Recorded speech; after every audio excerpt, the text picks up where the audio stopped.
A diplomat, wide-eyed and clearly moved, said, "It's as if these creatures, these pets, are guardians.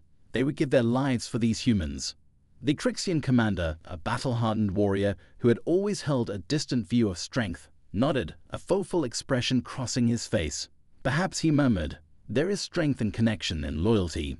We thought them weak because they formed attachments. But perhaps it is these attachments that make them powerful."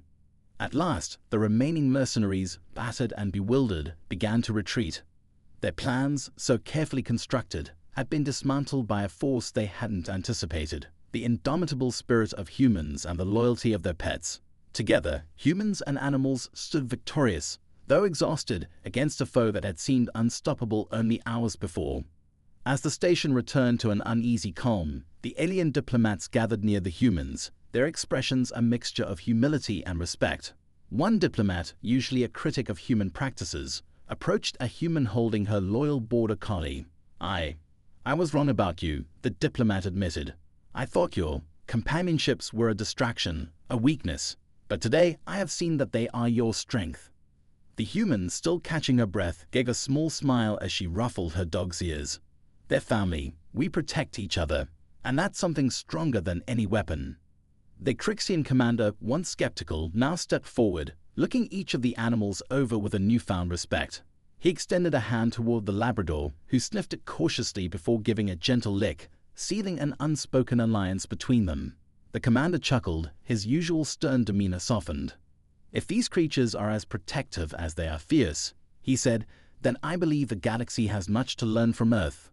As the humans and their pets regrouped, the alien delegation walked among them, reaching out to pet the animals, now seeing them as comrades rather than mere curiosities. The aliens had witnessed something remarkable, a force of unity that defied species and bridged worlds. And as they departed, each one felt the lingering impact of what they'd seen, a story of loyalty and courage that they would carry back to their homeworlds. In the days that followed, stories of the battle spread, transforming human-pet relationships into a subject of admiration and even emulation among the alien civilizations. Earth's creatures, once ridiculed, were now celebrated. And as alliances grew, so did an understanding of a truth humans had always known. True strength lies not only in power, but in the bonds of love, loyalty, and friendship. In the eyes of these aliens, Earth's weak creatures had redefined what it meant to be a warrior. As the sun dipped low on the horizon, casting a warm glow over the sprawling park, the atmosphere buzzed with a sense of unity that hadn't existed before. Alien diplomats, initially skeptical and condescending, now roamed among their human counterparts, their brightly colored skin shimmering under the golden light. The event was a historic summit aimed at fostering better relations, but it had morphed into something unexpected: a celebration of the unique bond between humans and their animal companions. The park was a riot of colors and sounds. On one side, humans unleashed their dogs, the joyful barks mingling with the melodic chimes of alien instruments. In the center, an enormous tent housed an art installation featuring portraits of human-animal duos, each image capturing the unbreakable bond that transcended species. Aliens marveled at the artworks, tilting their heads in confusion, but also admiration. They had always regarded humans as primitive for their attachment to pets, but today those same pets were symbols of loyalty, strength, and companionship. Among the crowd, a small group of aliens gathered around a golden retriever named Max, who had become an instant favorite. With his wagging tail and friendly demeanor, Max was a natural ambassador for Earth's pets. As he pranced around engaging with the aliens, they couldn't help but bend down, reaching out to stroke his soft fur. Their tentacles brushed against him hesitantly at first, but as Max responded with playful yips and encouraging licks, they relaxed, giggling at their own surprise. "Why do you humans keep these creatures?" An alien named Sila inquired, his 3 eyes wide with fascination. "They do not speak. They cannot comprehend complex ideas. What value do they hold?" A human Mia knelt beside Max, who promptly rolled onto his back, begging for belly rubs. "That's the beauty of it, Sila. They don't need to speak our language to understand us. They offer companionship, loyalty, and comfort in ways we sometimes can't find in each other." The moment the diplomat moved away, 2 alien observers approached, unable to resist their curiosity. One knelt beside the border collie, reaching out to touch its fur with a tentative hand.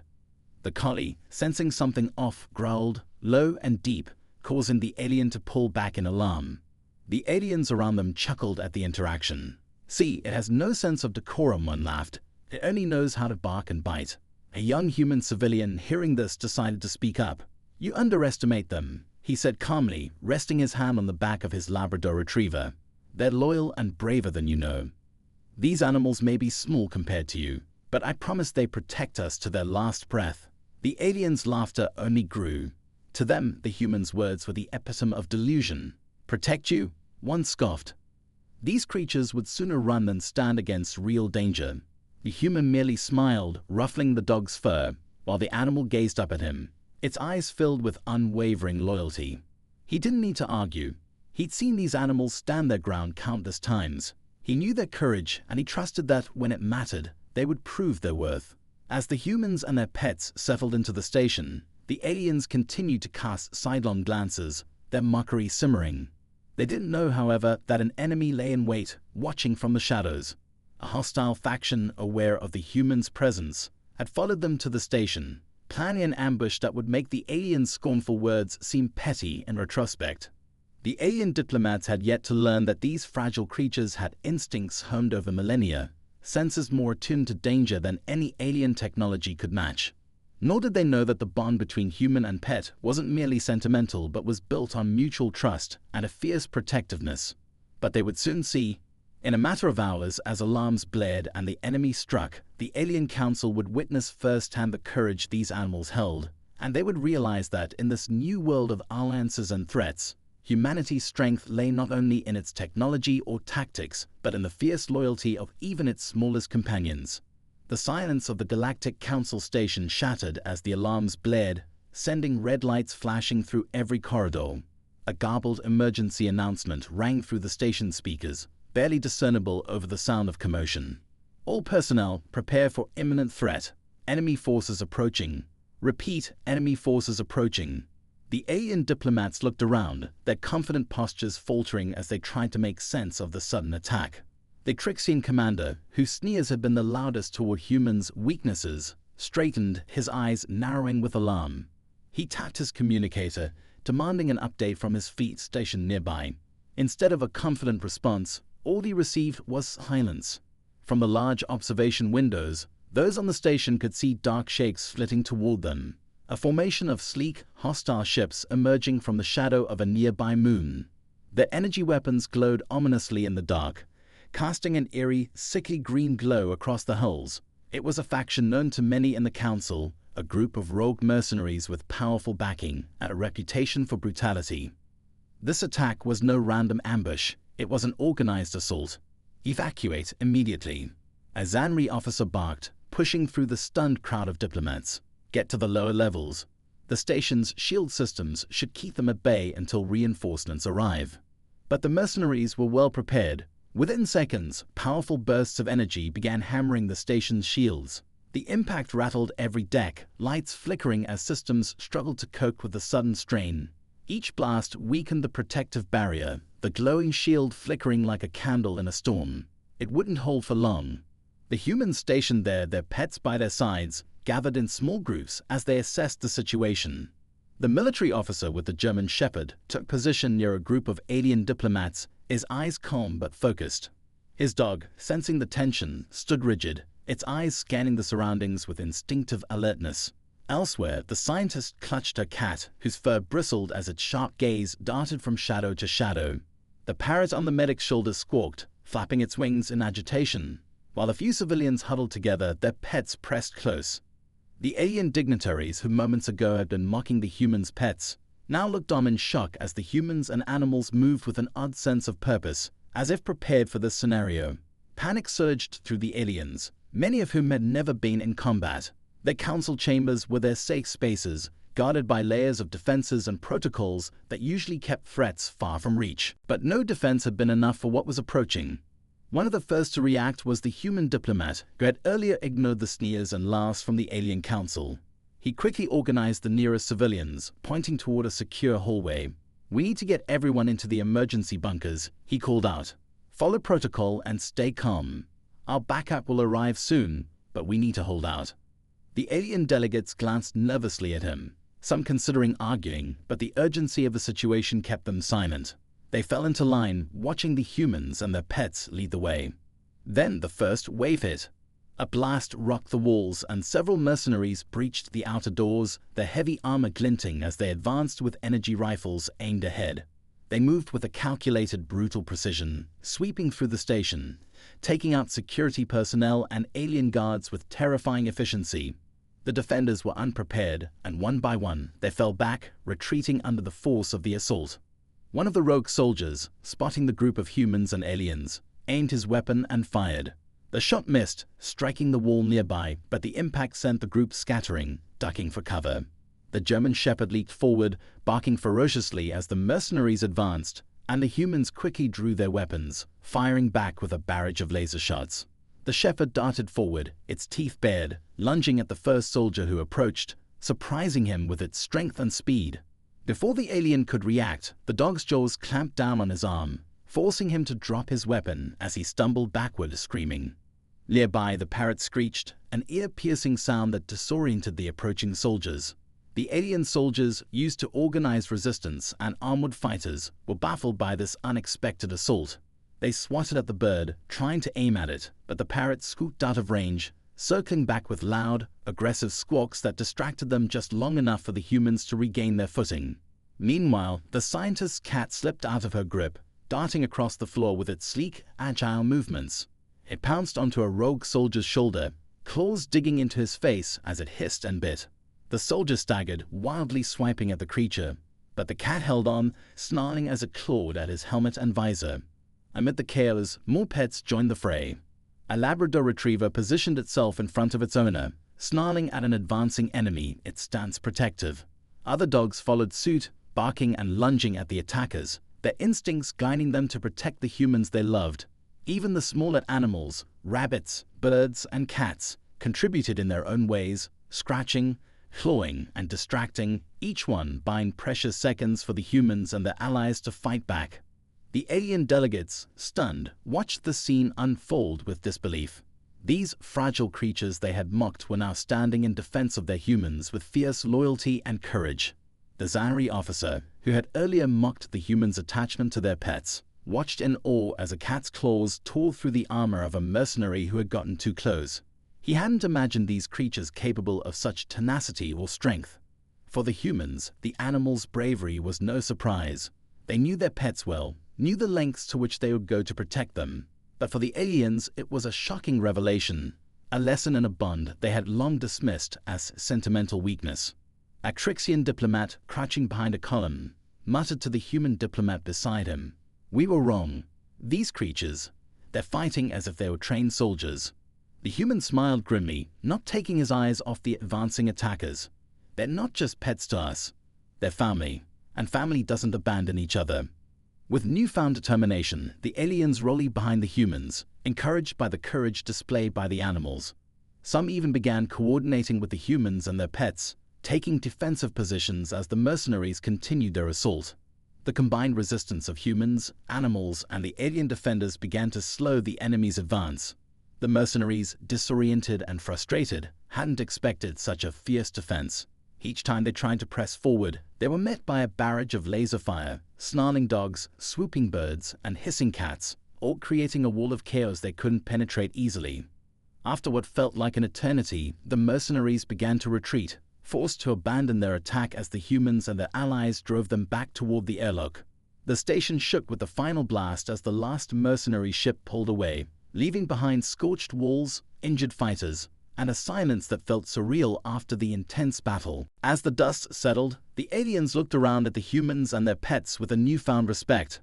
The pets, now calm, returned to their human sides, some licking wounds or nuzzling their owners, as if understanding the relief in the air.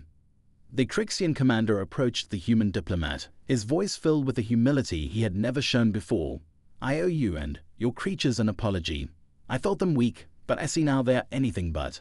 The diplomat smiled, patting his border collie's head. "They're stronger than they look. Maybe next time you won't judge them so quickly." The aliens nodded, finally understanding that humanity's strength was more complex and deeper than they had imagined. As the smoke from the initial assault began to settle, the alien council members stumbled back to their feet, blinking in shock. A group of alien mercenaries had nearly broken through the station's defenses, breaching the interior hallways where the diplomats had taken cover. The Trixian commander and his fellow delegates, unprepared for close combat, watched in horror as the armed mercenaries advanced toward them. But the humans, braced for danger, had stepped forward without hesitation, and they weren't alone.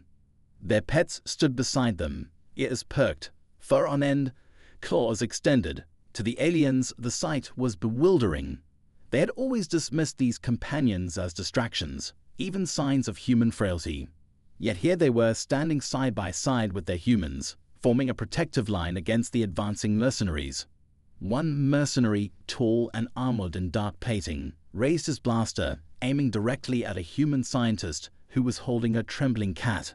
Before anyone could react, the cat let out an ear-splitting hiss, leaped from her arms, and lunged at the mercenary's face. It latched onto his visor, claws sinking into the grooves as it hissed and scratched with feral determination. The mercenary staggered back, his shots firing wildly into the air, the cat's swift movements throwing him completely off balance. Another mercenary, shocked by the sight, barely noticed the German shepherd charging toward him until it was too late.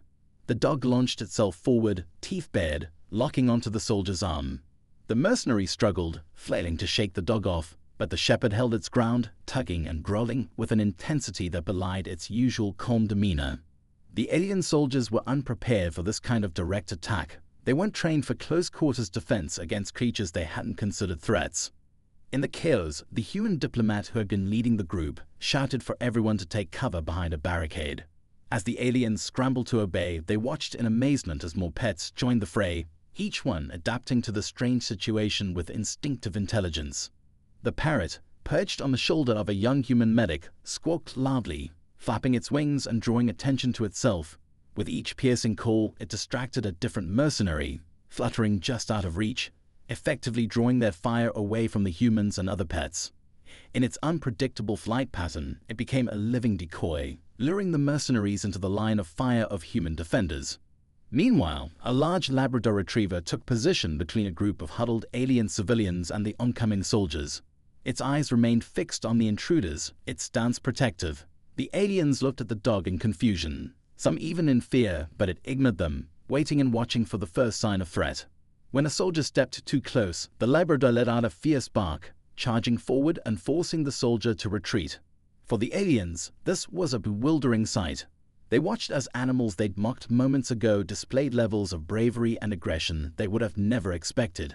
The commander's stern gaze softened with awe as he observed the coordinated chaos among humans and animals alike, each one fighting as if trained for this moment. Even smaller pets, animals that the aliens hadn't even noticed before, were playing their part. A small black cat darted between the feet of the enemy soldiers, tripping one up as it moved with lightning speed. The mercenary stumbled and fell, his weapon clattering to the floor, where a human swiftly picked it up. The cat, sleek and nimble, continued weaving in and out, confusing the attackers as it moved with effortless stealth. One alien diplomat, hiding behind a column, shook his head in disbelief, muttering to the Crixian commander, "These creatures, they're just pets, aren't they? How can they be doing this?" The commander, though silent, looked on with newfound respect. His gaze fell on the border collie whose owner had just gestured it to take cover. Instead, the dog had positioned itself next to a wounded human, standing guard while the medic tended to his injuries. The dog remained vigilant, its eyes scanning the surroundings, prepared to defend its human companion. At one point, an alien soldier managed to break through the human line, cornering a group of diplomats, including the Crixian commander. Before he could fire, the commander felt something swoosh past his face, a blur of feathers as the medic's parrot swooped down, attacking the soldier with rapid pecks. The soldier raised his arms to shield his face, trying to swat the bird away, but the parrot's aerial maneuvers were too quick. Distracted, he was caught off guard as another human fired a stun shot, knocking the mercenary out cold. The Crixian commander looked at the human diplomat beside him, eyes wide. How can these animals, these pets, act with such skill? The human diplomat gave him a grim smile, patting his Labrador's head. They don't need to be trained soldiers. They know who they're protecting. They have instincts, loyalty, and they trust us as much as we trust them. As the fight raged on, other aliens took inspiration from the pet's courage. Once skeptical of the humans' so-called weaknesses, they now found themselves rallying behind the humans and their pets, even assisting where they could. One alien, normally timid, watched a tiny dog barking and charging at a mercenary's foot and found the courage to pick up a fallen weapon, firing at the attacker. Another alien delegate, inspired by the protective stance of a large shepherd, stood up and helped defend the wounded as if following the dog's example. The mercenaries were grown frustrated. Their advanced technology and brute force weren't enough to overcome this strange coalition of humans, animals, and newfound alien allies. With each moment they lost ground, overpowered by the unexpected force of unity displayed by Earth's creatures. Finally, after what felt like hours, the mercenaries began to retreat, overwhelmed by the relentless defense. The pets, some injured but undeterred, continued to press forward, their loyalty to their humans driving them to protect, defend, and fight until the end. As the last mercenary ship departed, leaving behind a quiet, smoke-filled station, the humans gathered their pets, checking them for injuries, murmuring words of gratitude and affection. The Trixian commander, usually stoic and proud, found himself moved as he watched a human medic tend to her parrot's singed feathers, whispering comforting words to it. Nearby, the scientist cuddled her cat, who had returned from the fray with a few scratches but an unbroken spirit. The aliens, many of whom had lost their earlier disdain, approached the humans with new respect, offering words of thanks and expressions of awe. They looked at the pets differently now, no longer dismissing them as trivial companions. The Trixian commander cleared his throat, glancing down at the German shepherd by his side, who had stood protectively over him during the final moments of the battle. He knelt, meeting the dog's steady gaze, and managed a small, grateful smile. "Thank you, friend," he murmured, reaching out a hand which the dog sniffed before giving a contented wag of its tail. As the humans prepared for the next steps, organizing recovery efforts and caring for the wounded, they knew that the battle they had just faced had transformed more than the station. The aliens had witnessed not just the humans' strength, but the incredible loyalty and courage of their beloved pets, and had forever changed how they viewed Earth's creatures. For these aliens, humanity's weakness had proven to be their greatest strength, and they had a newfound respect for the remarkable bond between humans and their so-called pets. The final waves of attackers were relentless, but so were the humans and their faithful animal companions. As more mercenaries tried to breach the fortified areas, the humans worked with an intensity born of loyalty and desperation. Every individual, human or pet, played a crucial role in keeping their position secure, and their alien allies, observing this unique alliance, found themselves filled with awe and a touch of envy at the bond shared by the humans and their pets. It was during the thick of this final assault that the true extent of the animals' capabilities began to show. A small group of mercenaries, heavily armored and armed with advanced weaponry, advanced through a narrow corridor, prepared to eliminate anything in their path. But as they pressed forward, the humans positioned a defensive line, with their pets in tactical positions alongside them. The mercenaries, who had once scorned these creatures as mere distractions, now found themselves confounded by the efficiency of the human pet team. A Labrador retriever worked in tandem with its handler, signaling whenever it heard a distant movement or detected an enemy presence. With each low growl or brief bark, the Labrador provided just enough warning to give the humans time to react, allowing them to adjust their strategy on the fly. Meanwhile, a border collie darted back and forth along the corridor, herding the mercenaries into tighter spaces where they couldn't maneuver as easily. Each time a mercenary attempted to break from the group, the collie's swift movements forced them back into formation, frustrating the attackers and leaving them vulnerable to the humans' counterattacks. From their vantage point behind protective barriers, the alien diplomats watched the skirmish unfold with wide eyes. The Trixian commander, previously skeptical of human sentimentality, felt a new admiration blossoming within him. He had always viewed combat as an exercise in brute force and precision. Yet here were these humans, coordinating with creatures they considered family, successfully outmaneuvering an entire platoon of mercenaries. One of the alien diplomats murmured, "I cannot believe what I am seeing.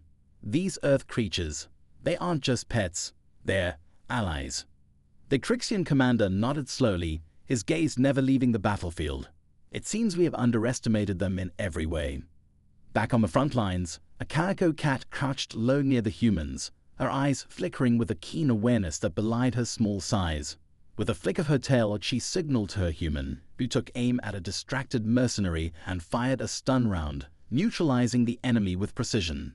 This silent communication between human and pet created a synergy that the aliens had never thought possible. The parrot, still playing the role of a fierce aerial distraction, continued to harass any attacker foolish enough to ignore it. With each squawk and dive, the bird created just enough chaos to draw attention, making the mercenaries expend valuable time and energy on a mere bird. For the humans, however, this distraction was priceless, giving them precious seconds to recalibrate and strike from better positions.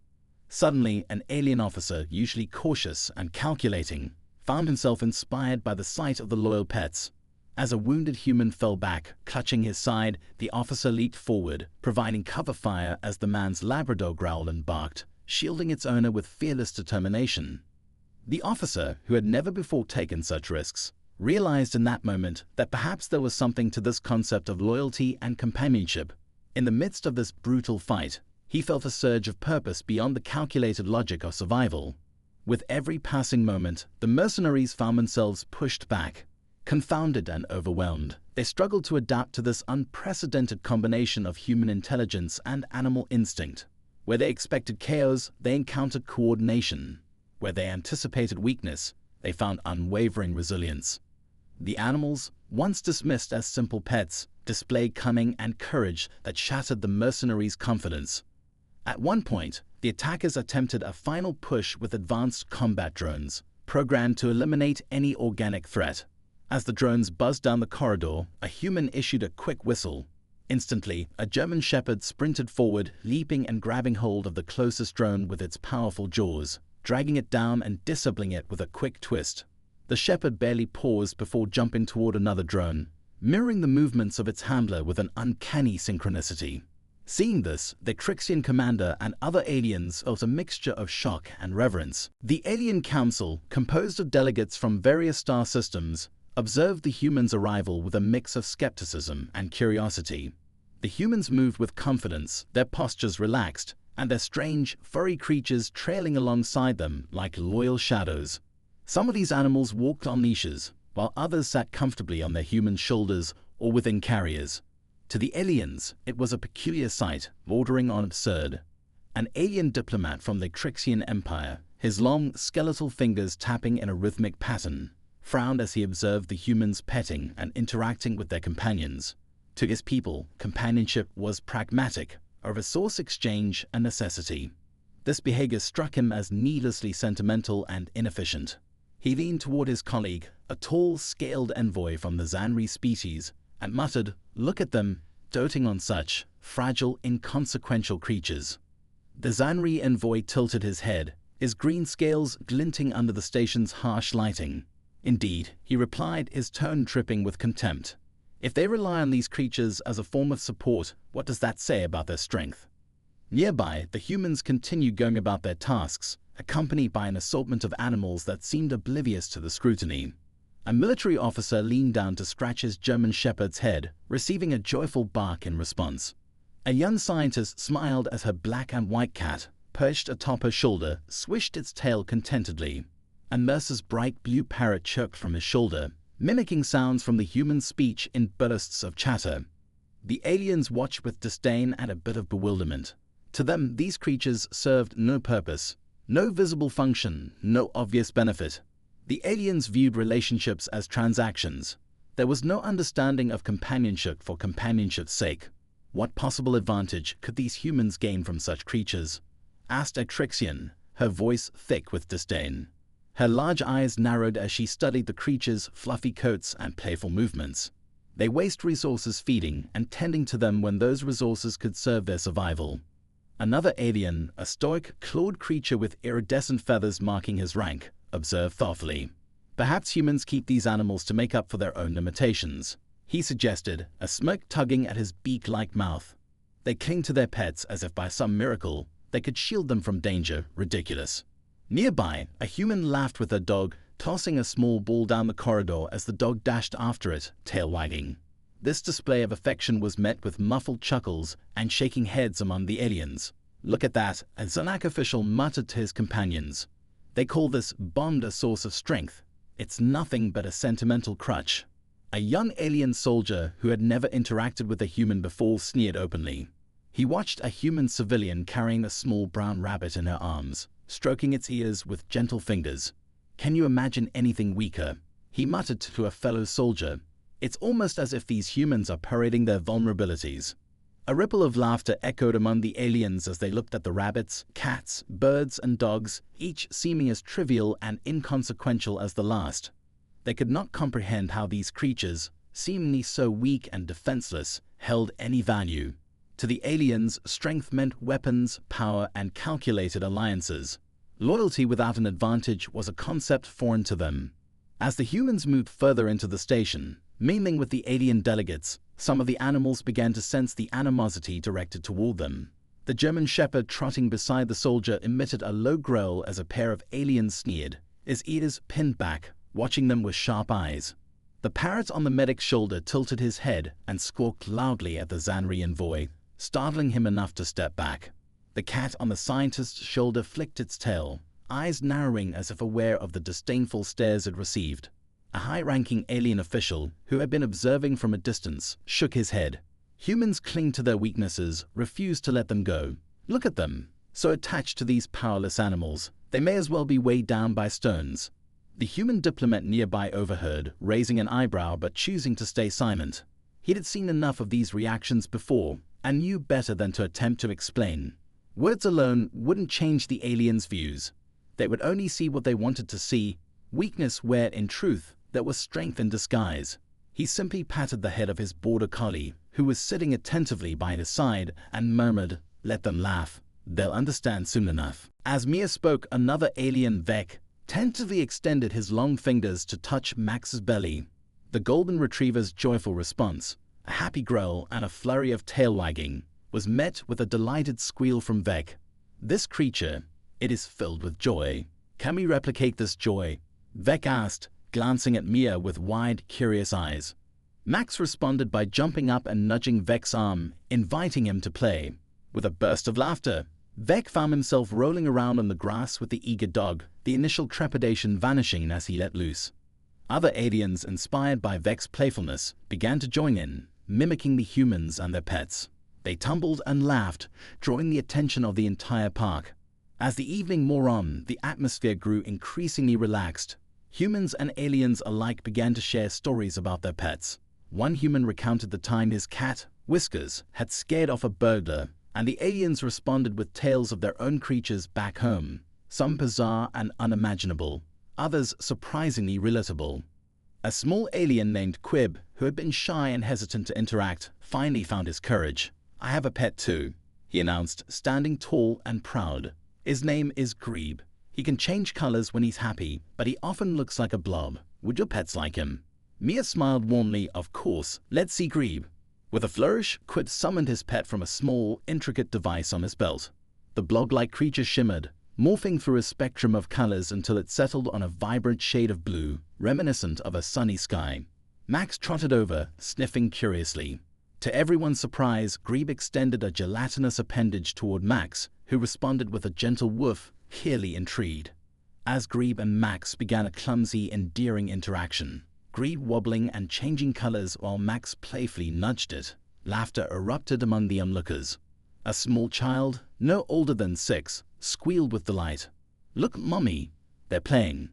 Just then, a tall, stoic alien named Krith, who had remained quiet through much of the summit, stepped forward. "It seems these creatures do understand the essence of companionship," he mused, his voice deep and resonant. "Perhaps there is wisdom in this human custom after all." The aliens began to share their own stories, reflecting on how they had underestimated the emotional depth of Earth's inhabitants. One by one, they revealed their own species' unique relationships with their creatures, realizing that although they communicated differently, the bonds were similar. As the day drew to a close, a large bonfire was lit at the center of the park. Humans, aliens, and their pets gathered around, creating a vibrant tapestry of camaraderie. An impromptu talent show started, with humans showing off their pets' tricks. Max performed his favorite routine, leaping through hoops while Greed changed colors in sync with his jumps, creating a mesmerizing light display. Laughter rang out as an alien tried to mimic a dog's bark, resulting in a sound that was more like a series of squawks. "Is this how you do it?" they joked, prompting another round of laughter. Humans clapped, encouraging the aliens' attempts, and soon, everyone joined in for a lively game of catch, where pets and aliens dashed after the thrown objects, creating a scene of joyful chaos. As the night wore on, with the stars twinkling above, the event culminated in a heartwarming moment. An alien ambassador stood up, raising a glass filled with a shimmering liquid. "To the bonds we share, both with our creatures and each other. May we learn from one another and respect the connections that bring us all together." Cheers erupted around the bonfire, and as the last rays of sunlight faded, the park was filled with a warm glow of unity and acceptance. In that moment, the barriers between species crumbled, and the newfound respect blossomed into lasting friendships, all thanks to the simple joy of pets and the strength they brought to humanity's spirit.